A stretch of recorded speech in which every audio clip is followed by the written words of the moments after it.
یہ آراس میں حاضری، یہ بزرگوں سے عقیدت و محبت، یہ ہماری شناخت اور پہچان ہے۔ لوگ کہتے ہیں بے وقوفوں کیا کرتے ہو، خدا کو پکارو، نفع نقصان کا مالک تو وہی ہے، اس کے علاوہ نفع نقصان کوئی نہیں پہنچا سکتا۔ میں بے شک مانتا ہوں، یہ تمام علماء کرام مانتے ہیں، جملہ اہل سنت مانتے ہیں، بے شک نفع نقصان کا حقیقی مالک وہی ہے، اس میں کوئی شک نہیں۔ لیکن اللہ تعالیٰ نے ہمیں خود فرمایا ہے، بتایا ہے، شیطان سے بچو، وہ کھلا دشمن ہے۔ وہ حدیث شریف میں آتا ہے نا، ان شیطان یجری من الانسان مجری الدم، ارے شیطان تو تمہارے جسم خون کی طرح دوڑتا ہے، دلوں میں وسوسے پیدا کرتا ہے، گناہوں کی دلدل میں دھسا دیتا ہے اور صراط مستقیم سے ہٹا دیتا ہے اور تمہیں راندہ درگاہ بنا دیتا ہے اور بسا اوقات تمہیں جہنم کا ایندھن بنا دیتا ہے۔ یہ شیطان، یہ دشمن ہے، اس سے بچنا چاہیے یا نہیں؟ بچنا چاہیے۔ قرآن کا حکم بھی ہے، اللہ رسول کا فرمان بھی ہے۔ اب یہ بتاؤ، شیطان ہمیں نقصان پہنچا سکتا ہے یا نہیں؟ پہنچا سکتا ہے۔ ابھی تو کہتے تھے کہ نفع نقصان اللہ کے سوا کوئی نہیں پہنچا سکتا، اب مانتے ہو کہ شیطان نقصان پہنچا سکتا ہے۔ کیا معاذ اللہ شیطان کو خدا مانتے ہو؟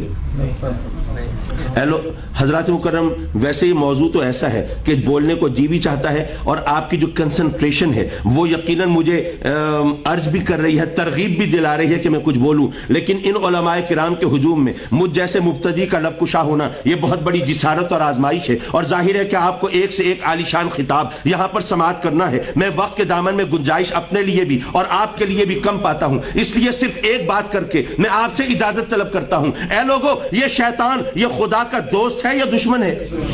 یہ دشمن ہے، یہ راندہ درگاہ ہے، یہ ملعون ہے، یہ مردود ہے۔ بھائی اس کو تو دھتکار دیا ہے نا، اس کو تو جنت سے دیس نکالا مل گیا ہے۔ ارے یہ شیطان جو خدا کا دشمن ہے، اس کے پاس یہ طاقت ہے، یہ اس نے خود کہیں سے لے لی ہے یا خدا نے دی ہے؟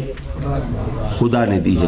جس خدا نے شیطان کو یہ طاقت دی ہے کہ وہ ہمارے جسم میں خون کی طرح دوڑ سکتا ہے، دلوں میں وسوسے پیدا کر سکتا ہے، ہمیں نیکی سے دور کر سکتا ہے، گناہ سے قریب کر سکتا ہے، ہمیں جہنم کا ایندھن بنا سکتا ہے، اور اس طرح ہمیں برائی پر اور گناہ پر آمادہ کر سکتا ہے۔ اے لوگو، جس خدا نے اپنے دشمن کو اتنی طاقت دی ہے، اس نے اپنے دوستوں کو کتنی طاقت دی ہے؟ شیطان تو دشمن ہے نا، جب دشمن کو یہ طاقت ملی ہے تو ولی تو اللہ کے دوست کو کہتے ہیں نا۔ ولی کا تو لفظ مشتق ولا سے ہے، ولی کا مطلب ہے دوست، ولی کا مطلب ہے محبوب، ولی کا مطلب ہے مقرب۔ ارے جس نے دشمن کو اتنی طاقت دی ہے، اس کے دوستوں کا عالم کیا ہوگا؟